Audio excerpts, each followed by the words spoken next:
अस्सलाम वालेकुम वीरो, की हाल चाल है वीरो। कल होया वर्ल्ड वुमेन्स डे दे उत्ते एक पाकिस्तान च भी एहतजाज कह लो या जो भी होंदा मुजाहरे होए।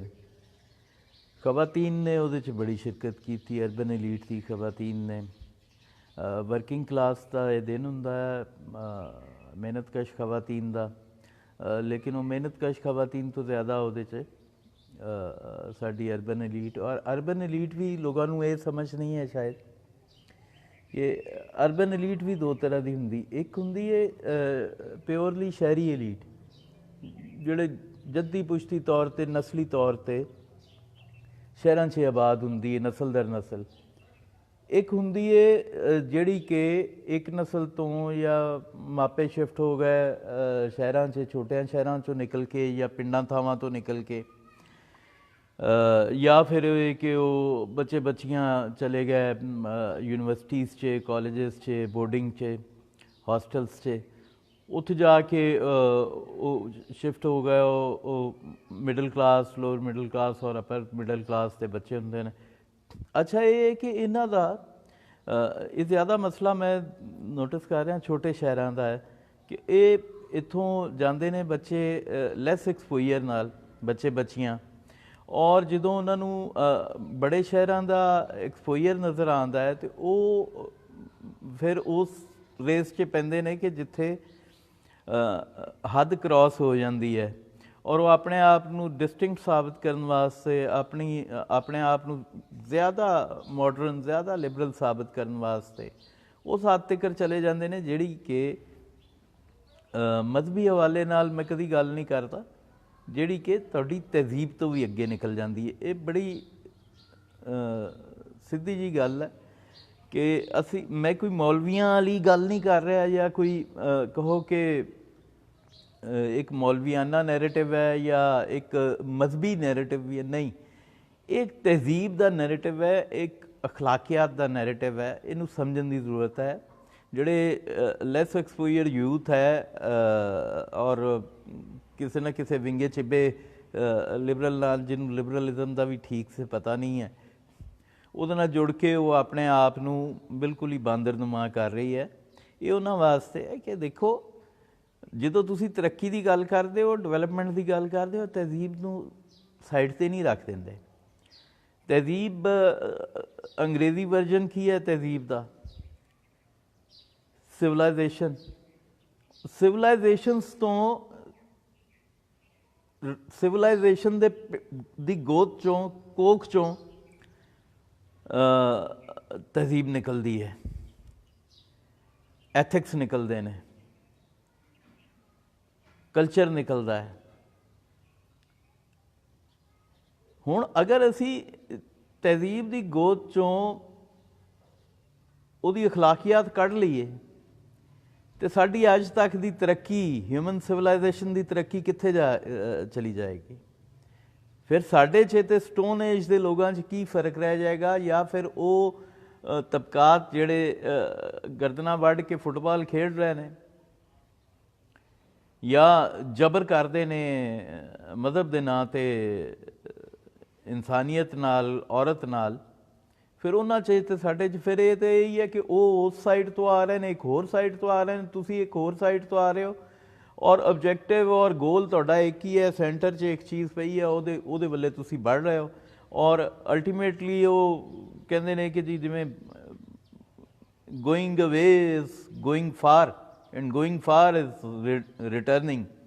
तो मतलब तुसी बहुत दूर जाके हुण वापसी का सफ़र शुरू करता है, और वापसी का सफ़र भी कित्थे शुरू करता है, अनसिविलाइज्ड वर्ल्ड वास्ते शुरू कर दिता है। मैं किंज बैठना, औरत किंज बैठती है, ये यकीनन तहजीब का हिस्सा है।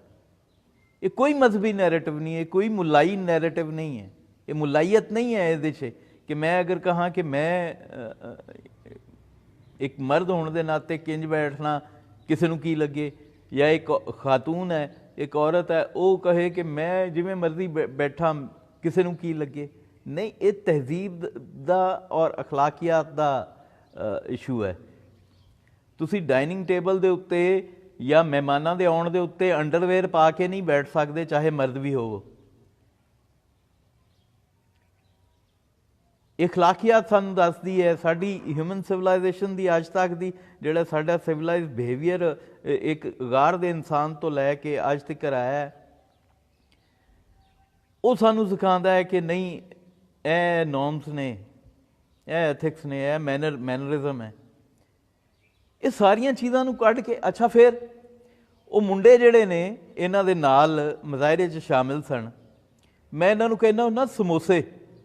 ਉਹ ਸਾਡੇ ਕਾਲਜ 'ਚ, ਸਾਡੇ ਆਰਟ ਕਾਲਜ 'ਚ ਇੱਕ ਲੜਕਾ ਸੀ, ਉਹਦਾ ਨਾਂ ਸੀ ਬਲਾਲ, ਇਸਲਾਮਾਬਾਦ। ਅਸੀਂ ਉਹਦਾ ਨਾਂ ਬਲਾਲ ਸਮੋਸਾ ਪਾਇਆ ਹੋਇਆ ਸੀ। ਬਲਾਲ ਸਮੋਸਾ ਕਿਉਂ ਪਾਇਆ ਹੋਇਆ ਸੀ? ਉਹ ਬੜੀ ਟੂਮ ਸੀ, बड़ी आइटम सी। उन्हें आके सानू शुरू च दसिया कि एमरेट्स का पायलट है और उन्होंने 2-3 दिन की छुट्टी होंगी है, उन्होंने दिनों च वीकली ऑफ होंदा है, उन्होंने दिनों च वो इत्थे आर्ट क्लासिस वास्ते आंदा है साडे कॉलेज च। साडा कॉलेज एक फैशनी कॉलेज सी, आर्ट स्कूल सारे ही फैशनी होंदे ने। अच्छा, वो बच्चियां भी फैशन वालियां होंदियां ने, सोहणियां भी होंदियां ने। अच्छा, वो उन्होंने दे ठरक च उत्थे आंदा सी। पहला झूठ तो उन्हें बोलिया कि जी वो उत्थे, वो फिर एक लड़का सी जिहड़ा उहदा कोई उन्होंने जानदा सी पिछों इस्लामाबाद तो। असीं तो इस्लामाबाद के पुराने नहीं सी जंमपल, लेकिन एक लड़का जिहड़ा साडा होर दोस्त सी कॉमन, उन्हें दस्सिया यार ये किते भी कोई एमरेट्स च नहीं है, तो ये एवें झूठ बोलदा। अच्छा, एक दिन आया, खैर असीं फिर भी दरगुजर, एक दिन आया मैनू एमरजेंसी च कि मेरे मामू को ब्लड की बोतल चाहिए, तो आप जो है वो दे सकते हैं। वो मैं कहा यार किसी दी जान बचानी होए, असी पेंडू बेचारे सीधे साधे, मैं कहा हाँ जान बचानी होए तो क्यों नहीं। मैं उत्थे चला गया, जिहड़ा है ना कवर्ड बाज़ार के नज़दीक हॉस्पिटल है, हुण बुढ़े हो गए तो चेते भी भुलन लग पे की हॉस्पिटल है, सरकारी हॉस्पिटल, उसका नाम मैनूं नहीं याद आ रहा, बड़ा हॉस्पिटल। अच्छा, उत्थे जाके मैं उन्होंने ब्लड दे दिता। ब्लड दे के जब मैं वापस आया तो मैनू उन्हें लड़के ने पूछा, उन्हें कहा कित्थे गया सी? मैं कहा यार वो बिलाल दे नाल मैं ब्लड देन गया सी, ਉਹਦੇ ਮਾਮੂ ਬਿਮਾਰ ਨੇ। ਉਹਨੇ ਕਿਹਾ ਉਹ ਕਈ ਵਾਰੀ ਬਲੱਡ ਲੈ ਚੁੱਕਿਆ, ਉਹ ਵੇਚ ਦਿੰਦਾ ਅੱਗੇ। ਅੱਛਾ ਜੀ, ਪਹਿਲਾ ਧੋਖਾ ਤਾਂ ਇਹ ਹੋਇਆ। ਇਹ ਮਤਲਬ ਮੈਂ ਉਹਦੇ ਕਰੈਕਟਰਿਸਟਿਕਸ ਦੱਸ ਰਿਹਾ, ਕਰੈਕਟਰ ਦੱਸ ਰਿਹਾ ਉਹਦਾ। ਅੱਛਾ, ਉਹ ਕੀ ਕਰਦਾ ਸੀ ਜੀ, ਉਹਨੇ ਉੱਥੇ ਕਾਲਜ ਆਉਣਾ और कॉलेज आके उन्हें जनाब समोसियां की प्लेट लैनी तो कुड़ियां कोल चले जाना, फिर उन्होंने कभी समोसे खिलाने हैं जी, समोसे पकौड़े खिलाने। उस तो बाद उन्हें उन्होंने प्लास्टर के बैग होंदे सी, बोरियां प्लास्टर ऑफ पैरिस दियां, वो कंड से चुकनियां तो लैके उन्होंने कोल पहुँच जाना है जी। उन्हों की सप्लाई आउंदी सी ते ज़ाहिर है लड़कियां बोरियां नहीं सी चुक सकदियां, लेकिन बहरहाल जिहड़े लेबर भी हुंदी उहदे लई, लेकिन उन्हें ये काम भी करना नहीं जी। पिम्स नहीं हो रहा है हॉस्पिटल, मेलोडी के करीब है। अच्छा, वो बोरियां उन्हें ले आनियां उत्थे ते उन्हां दियां चुक चुक के लियाउणियां ते मैं ते मेरा दोस्त सादल जदून असी बैठे उहदा मजाक उड़ाना ते असी उहदा नाम पा दिता बिलाल समोसा। ये जिहड़े मुंडे इंज दी औरत की आज़ादी वास्ते मर्द नाल खड़े हुंदे ने, ये बिलाल समोसे ही ने। सच्ची गल है, मेरा तो दिल करदा इन्हां दे ऑपरेशन करा दें, ये रौला ही मुक्के भी साडे विचों निकल ही जाण। मतलब मैनूं लोग अक्सर बेगैरती दे ताने मारते हैं मेरे लिबरलिज्म की वजह तो। मैं इस हद तक नहीं जा सकता जी, जिथे अखलाकियात भी माइनस हो जाए, जिथे तहजीब सिविलाइजेशन भी माइनस हो जाए, सिविलाइज बिहेवियर तुहाडा माइनस हो जाए, मैं इस हद तक कभी नहीं जा सकता। और ना ही मैं इनू मर्द वास्ते जायज़ समझना, ना औरत वास्ते। ये जिहड़ी कल आज़ादी मंगी गई है, ये आज़ादी तो पाकिस्तान च मर्दां नूं भी हासिल नहीं है और ना ही कभी मर्दां ने डिमांड की है। ये वो आज़ादी है। इतों तुसीं अंदाज़ा लगा लो कि ये बांदरनमा तमाशा है जिंदे च यकीनन साढ़े वर्गे लिबरल सैकुलर लोगों को शर्मिंदगी हो रही है कि यार कि ये इंसार बासी का नैरेटिव दुरुस्त करने वास्ते, उन्होंने मकबूल करने वास्ते ये इंज दी जिहड़ी है ना इंटलैक्ट तो आ रही लिबरल एलीट, ਇਹ ਬੜਾ ਰੋਲ ਪਲੇ ਕਰਦੀ ਹੈ। ਇਹ ਅਕਸਰ ਦੋਸਤ ਪੁੱਛਦੇ ਨੇ ਕਿ ਜੀ ਲਿਬਰਲ ਸੈਕੂਲਰ ਰਾਈਟਰਸ ਕਿਉਂ ਨਹੀਂ ਮਸ਼ਹੂਰ ਹੁੰਦੇ, ਇਹਨਾਂ ਦੇ ਔਰੀਆ ਦੇ ਇੰਨੇ ਫਾਲੋਅਰਸ ਕਿਉਂ ਹੁੰਦੇ ਨੇ, ਅਨਸਾਰ ਬਾਸੀ ਦੇ ਇੰਨੇ, ਇਹ ਇਹਨਾਂ ਦੀ ਵਜ੍ਹਾ ਤੋਂ ਹੁੰਦੇ ਨੇ, ਇੰਜ ਦੀਆਂ ਹਰਕਤਾਂ ਦੀ ਵਜ੍ਹਾ ਤੋਂ ਹੁੰਦੇ ਨੇ ਜੀ।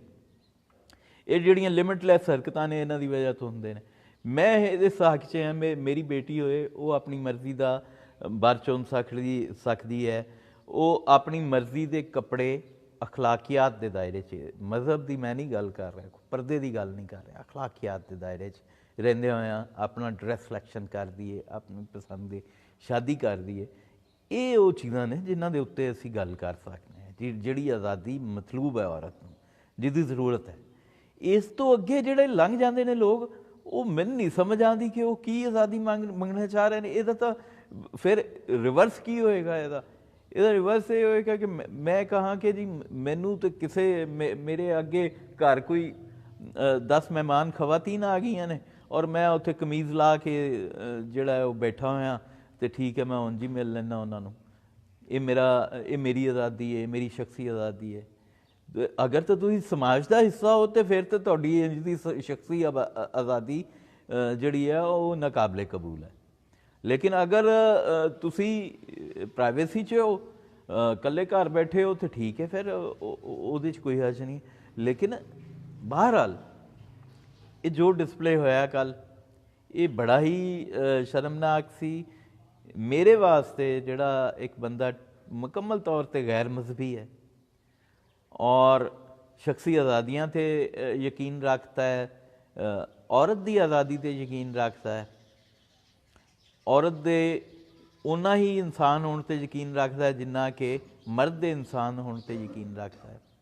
ਇਹ ਮੇਰੀ ਬੇਨਤੀ ਹੈ, ਜਿਹੜੇ ਵੀ ਲੋਕ ਨੇ, ਖਵਾਤੀਨ ਨੇ ਜਾਂ ਬੱਚੀਆਂ ਨੇ,